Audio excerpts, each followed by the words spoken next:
سلام، منیر وطن‌دوست هستم، مدرس دوره‌های طراحی لباس. خوشحالم که در کنارتون هستم و امیدوارم که دوره خوبی رو با هم بگذرونیم و آموزش‌ها برای شما دوست عزیز مفید باشه. امروز قرار مانکن خطی رو با هم بکشیم. ابزاری که نیاز دارید یه دفتر طراحی که ترجیحاً کاغذش پارس باشه، خطکش، اتود و پاک کن هستش. برای اندازه‌گیری هر چیزی ما نیاز به یک واحد اندازه‌گیری داریم که این واحد اندازه‌گیری در بدن یک سر کامله، یعنی از قسمت بالای سر تا چانه که داره یه سر کامل رو به ما نشون میده. پس برای کشیدن یک مانکن ما نیاز به یک سر داریم که این سر باید دقیق و استاندارد باشه. چرا؟ چون تمام اندازه های طولی و عرضی بدن بر اساس اندازه های طولی و عرضی سر به ما داده میشه. اگر که سر ما دقیق و استاندارد نباشه بدن مانکنمون دفرمه میشه. ما از مانکن‌های استفاده می‌کنیم که بین 8.5 تا 9 سر هستن، چون به واقعیت نزدیک‌ترن و از حالت طبیعی و رئال خودشون خارج نشدن. چون مانکن‌های 10 سر و 11 سر هم داریم، فشن استایل هم پاهای کشته و بلندی دارن و از حالت طبیعی و رئال خودشون خارج شدن. حالا بخوام واسهتون توضیح بدم که این 8.5 یا 9 سر یعنی چی؟ یعنی تعداد سرهایی که در بدن وجود داره. 1 سر، 2 سر، 3، 4، 5، 6 الی آخر و اون نصف سر که مربوط میشه به قسمت مشت تا پنجه پا. میتونه اندازش متغیر باشه، میتونه یک طول سر باشه، 3/4 نصف طول سر و بستگی داره که مانکنمون چه نوع کفشی پاش کرده. تخت، نیم پاشنه از پاشنه داره. و از زاویه دیدی که داریم از نمای رو به رو پای مانکنمون رو میبینیم. به طور مثال 2 نفر در نظر بگیرید، یک نفر با قد 160 و یک نفر با قد 170 یا حتی بلندتر. تفاوت این 2 نفر در تعداد سرهایی هستش که توی بدنشون وجود داره. اونی که قدش کوتاه‌تر هست تعداد سرهای کمتر و اونی که قدش بلندتر هست تعداد سرهای بیشتری توی بدنش وجود داره و این تعداد سرها به قسمت پاها اضافه و کم میشه، یعنی تا قسمت بازن بالا تنه کاملا ثابت هستش. برای کشیدن سر ما نیاز به خط فرشی و صاف داریم که این خط فرشی و صاف قرار از قسمت بالای سر تا چونه رو نشون بده. من این خط رو 9 سانت در نظر میگیرم چون میخوام در وهله اول بزرگ و قابل فهم باشه برای شما و اینکه وقتی میخوام تقسیم بندی کنم اعدادم اشتباهی در نیاد و راحت باشه. پس یه خط 9 سانتی میکشم که از قسمت بالای سر تا چونه رو داره به هم نشون میده. واسه اینکه بتونم دایره سر رو بکشم و جایگاه زاویه فک رو مشخص کنم باید بیام این خط رو تقسیم بر 3 قسمت مساوی کنم. 9 سانت میشه 3 تا 3 سانت که 2 بخش اول قرار دایره سر رو به من بده و 1/3 پایانی جایگاه زاویه فک هستش.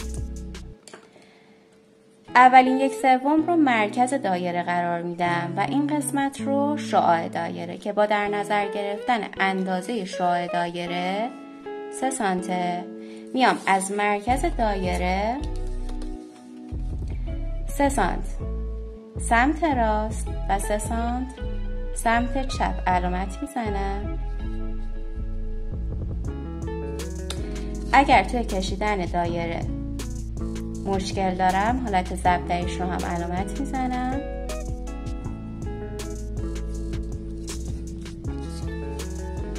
نقاط رو به هم وصل میکنم و دایره سر رو کامل میکنم.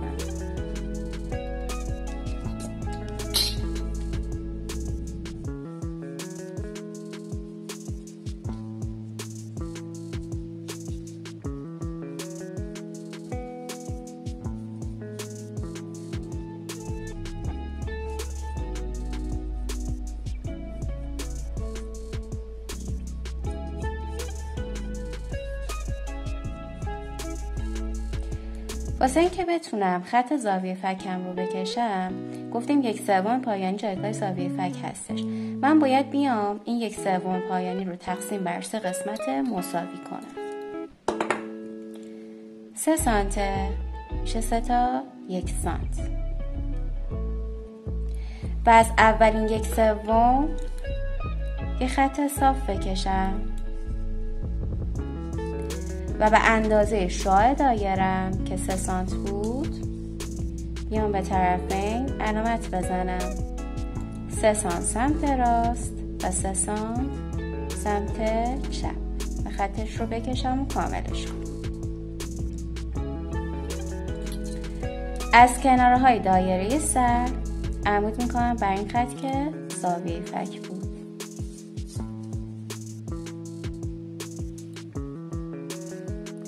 و از گوشه های زاویه فک به نقطه پایانی که میشد چانه وصلش میکنم.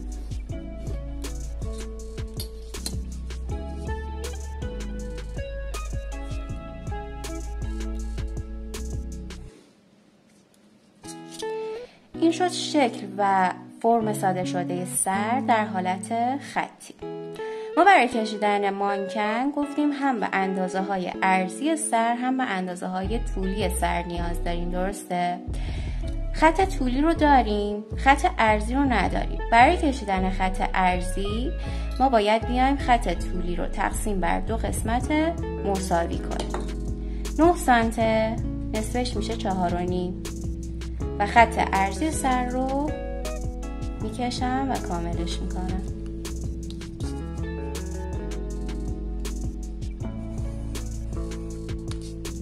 این شد خط عرضی سر یا خط B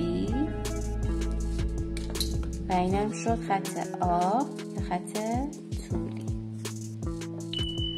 برای کشیدن مانکن ما نیاز به خط تعادل یا خط وسط بدن داریم که خط وسط بدنه، اما خط تعادل خطی هستش که چرخش بدن توسط این خط انجام میشه و تمام تقسیم بندی ها رو روی این خط علامت میزنیم. اولین کاری که انجام میدم برای کشیدن خط تعادل باید بیام وسط هر جایی که قرار مانکن رو بکشم پیدا میکنم، اول خط تعادلم رو رسم میکنم، بعد بقیه مراحل رو انجام میدم.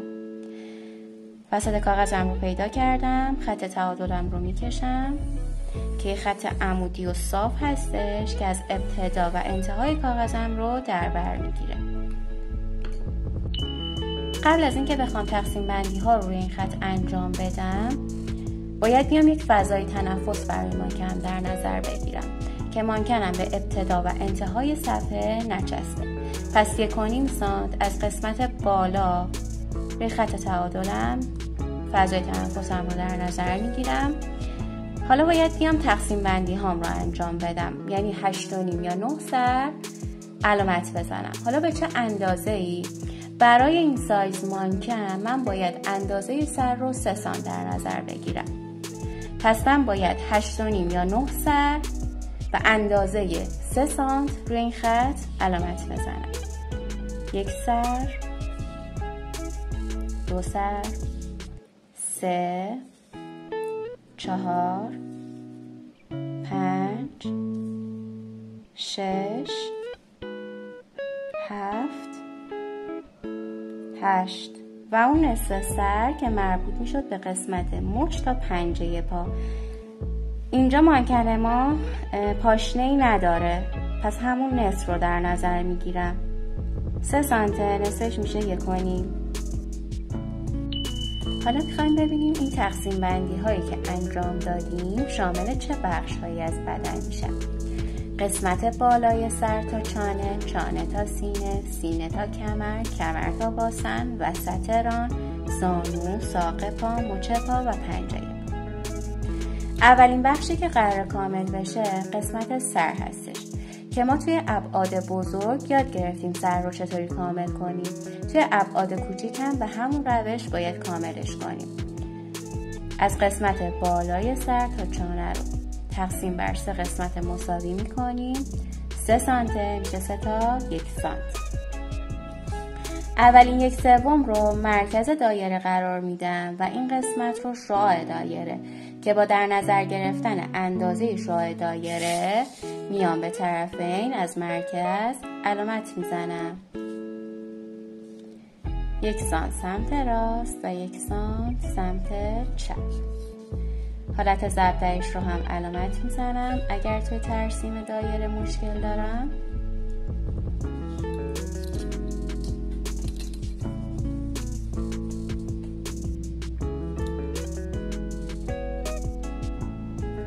نقاط رو باید به هم وصل کنم، دایره سر رو کامل کنم.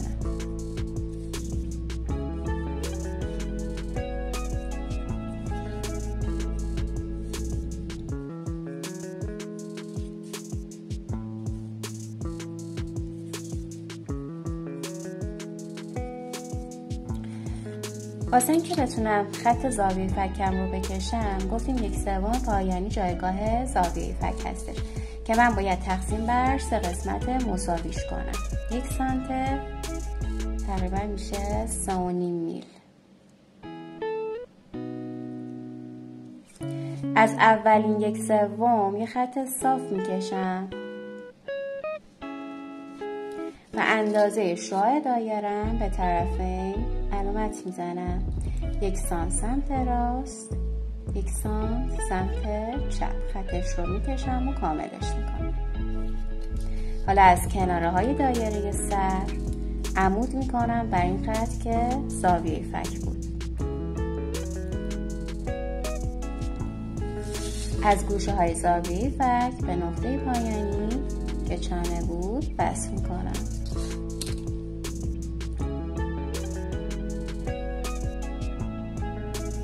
خب برای کشیدن خط عرضی خط طولی رو باید نصف کنم از قسمت بالای سر تا چانه. 3 سانت نصفش میشه 1.5. خط عرضی سرم رو میکشم و کاملش میکنم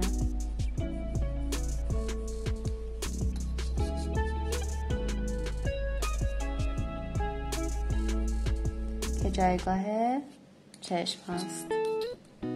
پس شد خط B، خط عرضی، خط A، خط طولی. دومین بخشی که باید کامل بشه قسمت سرشانه است. ما اینجا سرشانه رو نمیبینیم، پس باید چیکار کنیم؟ از قسمت چانه تا سینه رو تقسیم بر 3 قسمت مساوی میکنیم که جایگاه سرشانه و نقطه زیر بغل رو مشخص کنیم. اولین 1/3 میشه سرشانه، دومی میشه نقطه زیر بغل که نقطه زیر بغل قراره توی کشیدن دست ها به ما کمک کنه. واسه اینکه بتونم هر بخش رو کامل کنم و مانکم رو بکشم نیاز به یک سری فرمول دارم که فرمول سرشانه هست 2B یا 2 برابر عرض سر. یعنی چی؟ یعنی خط عرضی سر رو که دارم، خط B، اندازش رو باید بگیرم 2 برابرش کنم، اندازه کلی رو که به دست اومد نصف کنم و به هر دو سم به صورت مساوی علامت بزنم، چون بدن توسط خط تعادل به 2 نیمه مساوی تقسیم شده.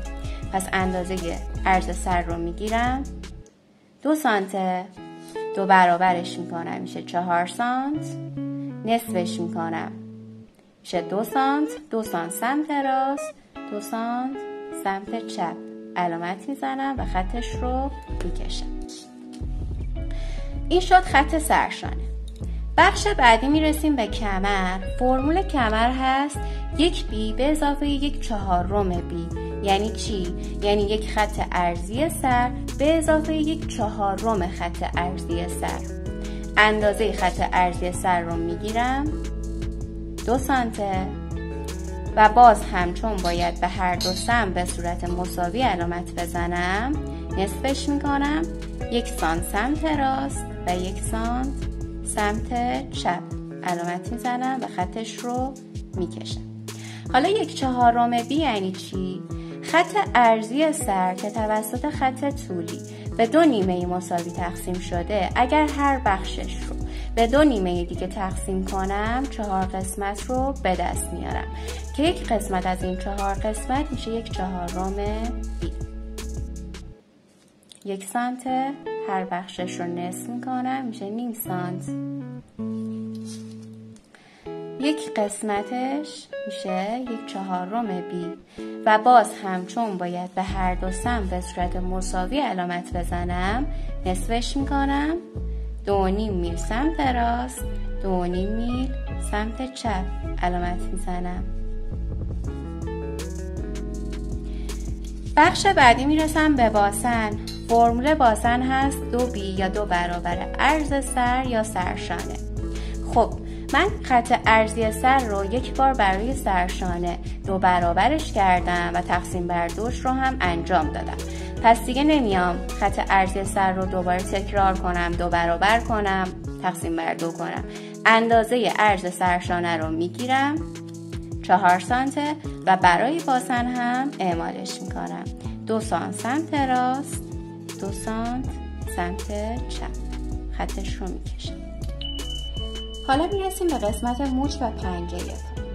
تا اینجا تمام اندازه هایی که به ما داده شده بود به صورت کلی بود و ما باید نصف میکردیم به هر دو سمت به صورت مساوی علامت میزدیم، چون سرشانه به کمر وصله و کمر به باسن و قرار نیست از هم جدا بشن و تغییر حالت بدن. اما توی قسمت مچ و پنجه پا اندازه ها به صورت جزئی به ما داده شده. چرا؟ چون قرار پاها از هم فاصله بگیرن، جدا بشن و تغییر حالت بدن. پس برای هر تعداد پایی که داریم فرمول و اندازه‌ای که به ما داده میشه باید اعمالش کنیم. فرمول مچ پا هست 1/4 b، همون اندازه‌ای که ما برای کمر به دست آوردیم. پس میام اینجا علامت میزنم. نیم سانت سمت راست، نیم سانت سمت چپ. خطش رو میکشیم. میرسم به قسمت پنجه. فرمول پنجه هست 1/2 b. یعنی چی؟ خط عرضی سر یا خط بی که توسط خط طولی یا خط آ به 2 نیمه مساوی تقسیم شده، یک قسمت از این 2 قسمت میشه 1/2 بی. اندازش رو میگیرم 1 سانت، 1 سانت سمت راست و 1 سانت سمت چپ. علامت میزنم و خطش رو میکشم. حالا نقاط رو که به هم وصل کنم خطوط محیطی بدن مانکنم به دست میاد. از سرشانه به کمر، کمر به باسن،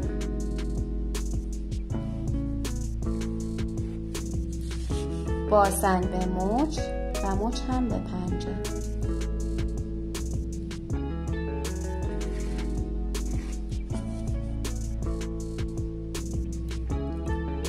و برعکس، پنجه به مچ،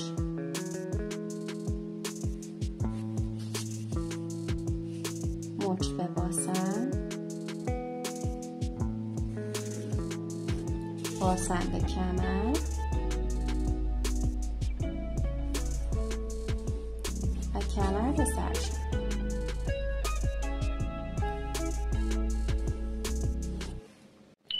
ما تا اینجا خطوط محیطی بدن مانکنمون رو کشیدیم. خطوط محیطی پاها رو هم داریم. برای کشیدن خطوط داخلی نیاز به اندازه فاق داریم. پس اول باید جایگاه فاقم رو مشخص کنم، بعد خطوط داخلی پاها رو بکشم که فرمول فاق هست 1/8 آ از خط باسن به سمت پایین و 1/8 بی به سمت طرفه.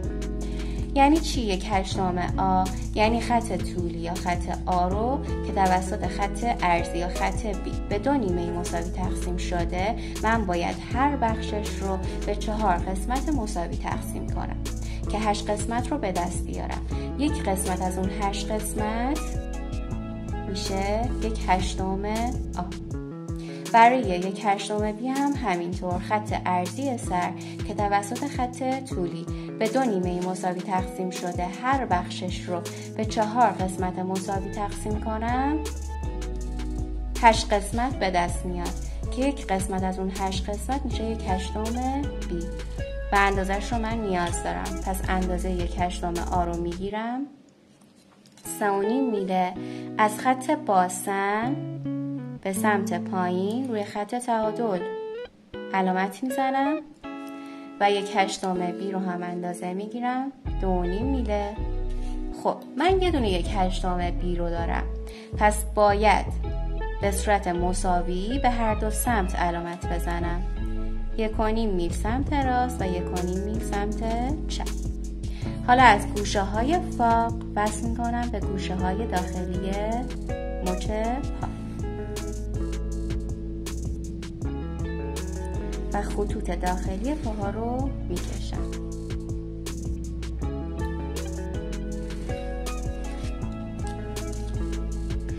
دیگه میتونم لباس زیر مانکنم رو هم بکشم. برای کشیدن لباس زیر مانکنم باید بیام از خط کمر تا باسن رو تقسیم بر 3 قسمت مساوی کنم.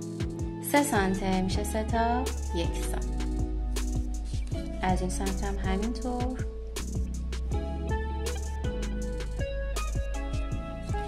اگر از اولین 1/3 وصل کنم به فاق، پاها کشیده و بلند دیده میشه. اگر از دومی وصل کنم، پاها کوتاه‌تر دیده میشه و این سلیقه‌ای هستش. من از اولی وصل میکنم چون میخوام پاها کشیده دیده بشه و به صورت یک کمان نشونش میدم، چون بدن صاف و فلت نیست. یه سری فرو رفتگی و برجستگی ها داره که ما به صورت کمان اون رو نشون میدیم. برای کشیدن خط بالای لباس زیرم هم میتونم از همین اولین نقطه به صورت یک بند نازک بکشم، یا اینکه بیام از قسمت کمر تا اولین 1/3 رو نصف کنم. 1 سانت نصفش میشه نیم. از این سمت هم همینطور و به صورت یک کمان رو به پایین خط بالای لباس زیرم رو بکشم و کاملش کنم. برای کشیدن سینه ما باید بیایم از خط تعادل تا انتهای خط بدن رو نصف کنیم و مرکز دایره سینه رو مشخص کنیم و با در نظر گرفتن اندازه شعاعش به طرفین علامت بزنیم، نقاط رو به هم وصل کنیم و دایره سینه رو کامل کنیم. تو حالت خطی ما حجم سینه رو به شکل یک دایره نشون میدیم که وقتی ماهیچه‌ای میشه تغییر میکنه حالتش.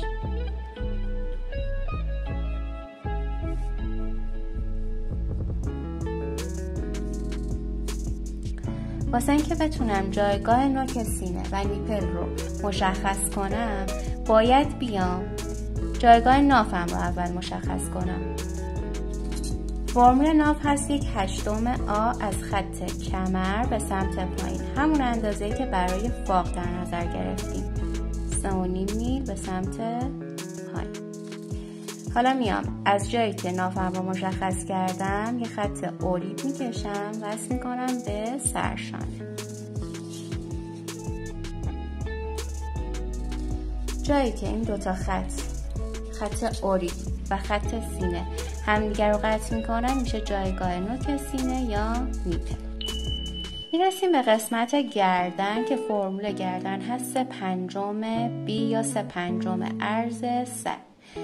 یعنی چی؟ یعنی من باید خط عرضی سرم رو به 5 قسمت مساوی تقسیم کنم. چون عدد فرده تقسیم بندی رو باید از وسط شروع کنم و چون توسط خط تعادل به 2 نیمه مساوی تقسیم شده، اولین تقسیم بندی که باید انجام بدم هر اندازه سمت راست دارم علامت میزنم، همون اندازه سمت چپ باید علامت بزنم. اندازه کلیش 2 سانته، پس هر قسمت من باید 4 میل باشه. 2 میل سمت راست، 2 میل سمت چپ. این میشه اندازه یک قسمت از اون 5 قسمتی که من نیاز دارم. اندازش رو میگیرم، 1 بار سمت راست و 1 بار سمت چپ علامت میزنم. 5 قسمت رو به دست آوردم. 1 قسمت، 2 قسمت، 3، 4، 5 که 3 قسمت وسط اندازه گردن رو داره به من نشون میده و این 2 تا قسمت جایگاه چشم هاست که فاصله بین 2 تا چشم به اندازه 1 چشم هستش.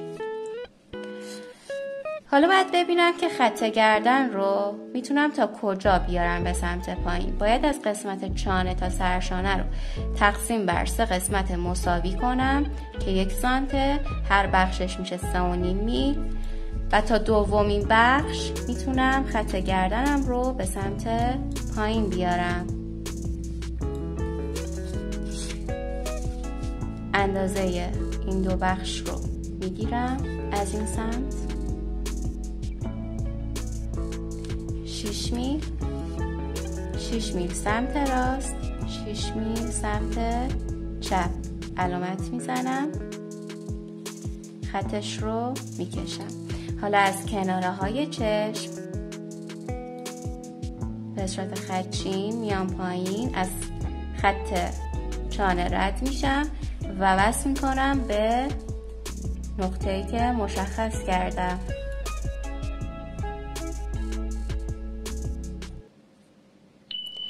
حالا خط گردنم رو میتونم به کجا وصل کنم؟ من باید بیام به اندازه 1/8 بی روی خط سرشانه به سمت داخل علامت بزنم و خط گردنم رو به سرشانه وصل کنم.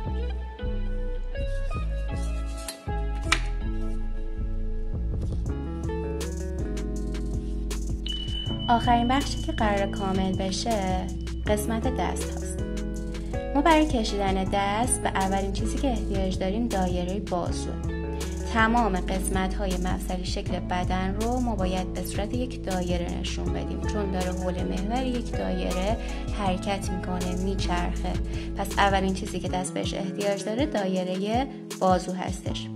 فرمول بازو هست 1/2 بی یا نصف فاصله سرشانه تا نقطه زیر بغل. پس من اینجا رو این اندازه رو دارم دیگه، پس میام نصفش رو پیدا میکنم، میشه مرکز دایره بازو. با در نظر گرفتن اندازه شعاعش به طرفین علامت میزنم، نقاط رو به هم وصل میکنم و دایره بازو رو کامل میکنم.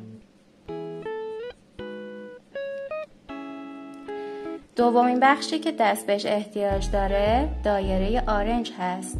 اگر خیاطی کار کرده باشید میدونید که آرنج در راستای خط کمر قرار گرفته.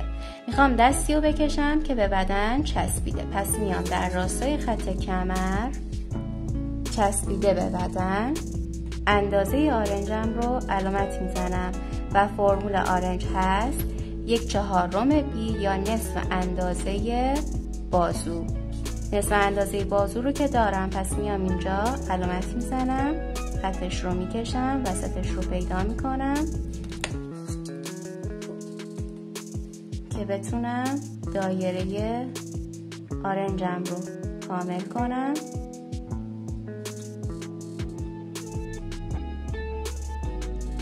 و آخرین بخشی که دست بهش احتیاج داره مچ دست هست که مچ دست در راستای خط باسن یا فاق قرار میگیره.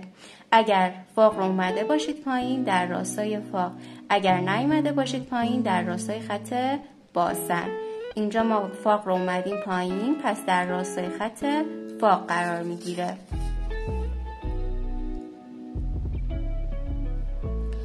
فرمول مچ دست هست 1/8 بی یا نصف اندازه آرنج.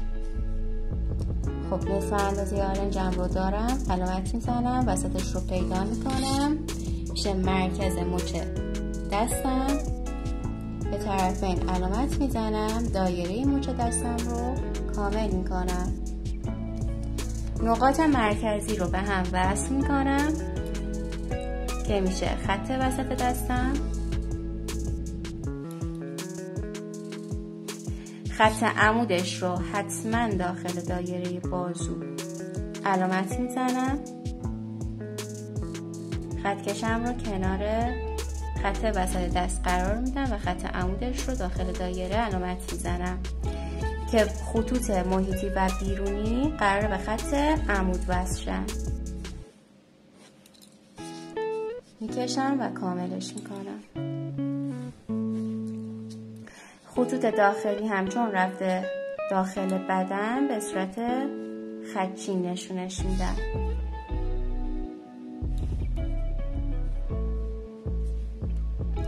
حالا میخوام دستی رو بکشم که از بدن فاصله گرفته اما جایگاه آرنج و مچ دستم تغییری نکنه، باز هم در راستای خط کمر باسن یا فاق قرار بگیره. اولین کاری که میکنم دایره بازو رو کامل میکنم. من میتونم به اندازه 1 تا 1.5 سانت از بدن فاصله بگیرم جایگاه مچ دستم رو مشخص کنم. این میشه مرکز مچ دستم. اندازه مچ دستم رو به طرف این علامت میزنم. دایره‌اش رو کامل میکنم. نقاط مرکزی رو به هم وصل میکنم.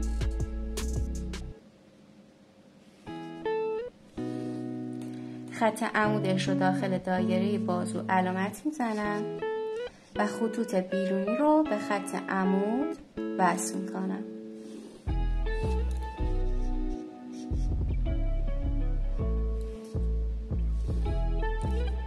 این قسمت هم که به صورت خطی نشون میدم. جایگاه آرنج هم که دیگه مشخصه، در راستای خط کمر قرار گرفته.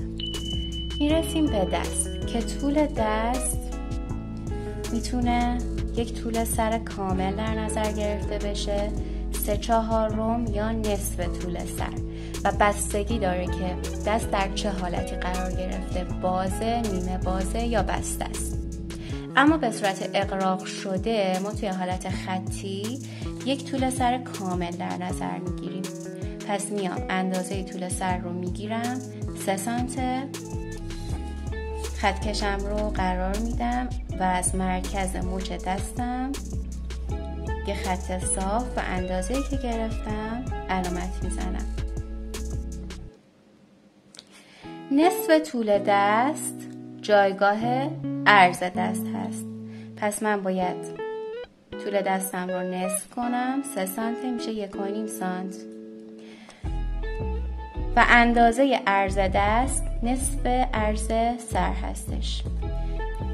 چون باید به هر دو سمت به صورت مساوی علامت بزنم، اندازه عرض سر رو نصفش رو میگیرم 1 سانت و باید دوباره نصفش کنم، نیم سانت سمت راست، نیم سانت سمت چپ علامت بزنم، خطش رو بکشم و کاملش کنم.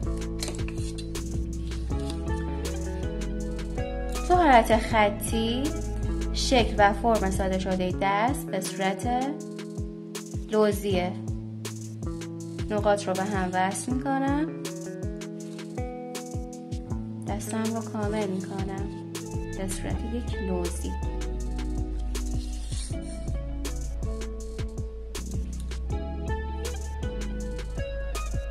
که دست در حالت تمام رخ مانکن به صورت نیم رخ دیده میشه، یعنی ما میتونیم حتی این خط رو هم نکشیم و حتما به خط عمود وصل بشه گوشه های خط. این سمت هم همینطور.